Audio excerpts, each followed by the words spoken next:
నమస్తే తెలుగు న్యూస్ కి స్వాగతం. నేను రూపానాథళ. సినీ ఇండస్ట్రీలో కామెడీ క్యారెక్టర్ ఇమేజ్ తో అంతో ఇంతో డిమాండ్ ఉన్న టైంలో వైసీపీలోకి వచ్చి అటు సినీ అవకాశాలు తగ్గిపోయి ఇటు పొలిటికల్ గా ఏం సాధించలేక సెల్ఫ్ గోల్ చేసుకుంటున్నారు వైసీపీ నేత సినీ నటుడు పోసాని కృష్ణమురళి. ఇండస్ట్రీలో డిమాండ్ తగ్గిపోయినా ఇప్పుడు ఆయనకు ఇంకో రకంగా డిమాండ్ పెరిగిపోతుంది. రాజంపేట సబ్ జైల్లో రిమాండ్ ఖైదీగా ఉన్న పోసానిపై ఏపీ వ్యాప్తంగా 17 కేసులు నమోదయ్యాయి. ఇంకా ఆయనపై వస్తున్న ఫిర్యాదులకైతే లెక్కే లేదు. కేసులు నమోదైన పోలీస్ స్టేషన్లకు సంబంధించిన పోలీసులు కూడా పీటీ వారెంట్లు సిద్ధం చేస్తున్నారు. ప్రస్తుతం 3 జిల్లాలకు చెందిన పోలీసు అధికారులు రాజంపేట జైలు అధికారులకు పీటీ వారెంట్లు అందించారు. పల్నాడు జిల్లా నర్సరావుపేట, అల్లూరు జిల్లా అనంతపురం రూరల్ పోలీసులు రాజంపేట జైలు అధికారికి పీటీ వారెంట్లు అందించారు. మేము కోర్టు అనుమతి తీసుకున్నాం, ముందుగా మాకే పోసానిని అప్పగించాలి అని నర్సరావుపేట పోలీసులు రాజంపేట జైలు అధికారుల దృష్టికి తీసుకెళ్లారు. పోసానిని విచారించడానికి పల్నాడు జిల్లాకు షిఫ్ట్ చేశారు. అక్కడ విచారణ అనంతరం నర్సరావుపేట కోర్టులో హాజరుపరచడంతో ఆయనకు కోర్టు 14 రోజుల రిమాండ్ విధించింది. దాంతో ఆయన్ని నర్సరావుపేట సబ్ జైలుకు తరలించారు.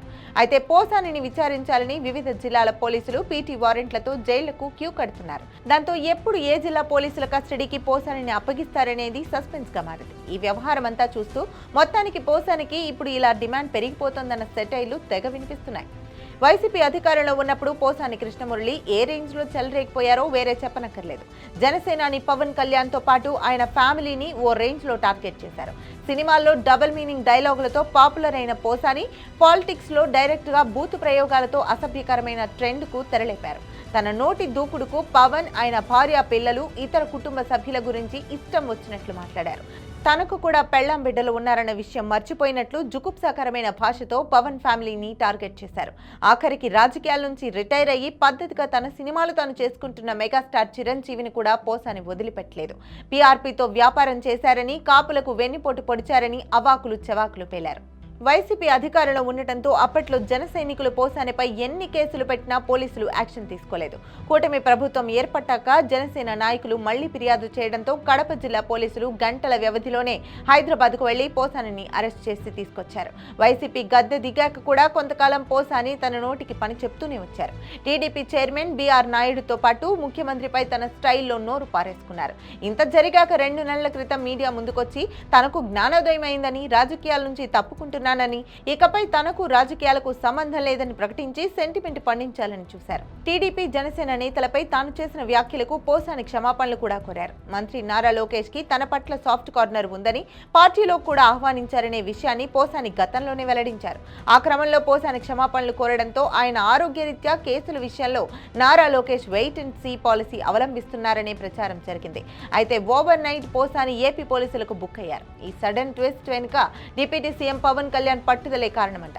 తన తల్లి, ఫ్యామిలీ మెంబర్స్ పై పోసాని కామెంట్స్ చేయడంతో తీవ్ర ఆగ్రహంతో ఉన్న పవన్ ఆయన వ్యవహారాన్ని సీరియస్ గా తీసుకున్నారంట. దానికి తగ్గట్లే పోసానిపై జన సైనికులు వరుసగా కేసులు పెట్టారు. ఇంకా కేసులు నమోదవుతూనే ఉన్నాయి. పవన్ కళ్యాణ్, ఆయన కుటుంబ సభ్యులపై చేసిన కామెంట్స్ ను అటాచ్ చేస్తూ జన సైనికులు పోసానిపై కంప్లైంట్స్ గుప్పిస్తున్నారు. పోసానిని అరెస్ట్ చేసిన కడప జిల్లా ఓబులవారిపల్లె పిఎస్ లో నమోదైన కేసు కావచ్చు, పీటీ వారెంట్ తో నర్సరావుపేట పోలీసులు ఆయన విచారణకు తీసుకెళ్లిన కేసు, ఇవన్నీ పవన్ పై పోసాని చేసిన కామెంట్స్ కు సంబంధించినవే కావడం గమనార్హం. ఎవరైనా పవన్ కళ్యాణ్ పై విమర్శలు చేస్తే జైలుకెళ్లక తప్పదని జనసేన పీఏసీ చైర్మన్ మంత్రి నాదెండ్ల మనోహర్ హెచ్చరించడం పవన్ పట్టుదలకు నిదర్శనంగా చెబుతున్నారు. పవన్ కళ్యాణ్ పై ఇష్టం వచ్చినట్లు మాట్లాడితే సహించేది లేదని, అలా మాట్లాడినందుకే ఒక వ్యక్తి జైల్లో ఉన్నాడని ఆయన పరోక్షంగా పోసాని విషయాన్ని గుర్తు చేశారు. నాదెండ్ల పవన్ పై ఎవరైనా ఏమైనా మాట్లాడితే పోసానికి పట్టిన గతే పడుతుందని ఇండైరెక్ట్ గా ఎమ్మెల్సీ దుబాడ శ్రీను భవిష్యత్తు చెప్పేశారు నాదెండ్ల. మొత్తం మీద పోసాని కేసుల చక్రబంధంలో చిక్కుకుపోయారు. చేసుకున్నోడికి చేసుకున్నంత అన్నట్లు జగన్ మెప్పు కోసం భూత పురాణాలు వినిపించిన పోసానికి తగిన శాస్త్ర జరుగుతోందన్న అభిప్రాయం వ్యక్తమవుతోంది. మరిక పీటీ వారెంట్ల ఎఫెక్ట్ తో పోసాని ఇంకెన్ని జిల్లాల పోలీస్ స్టేషన్ల మెట్లెక్కుతారో చూడాలి.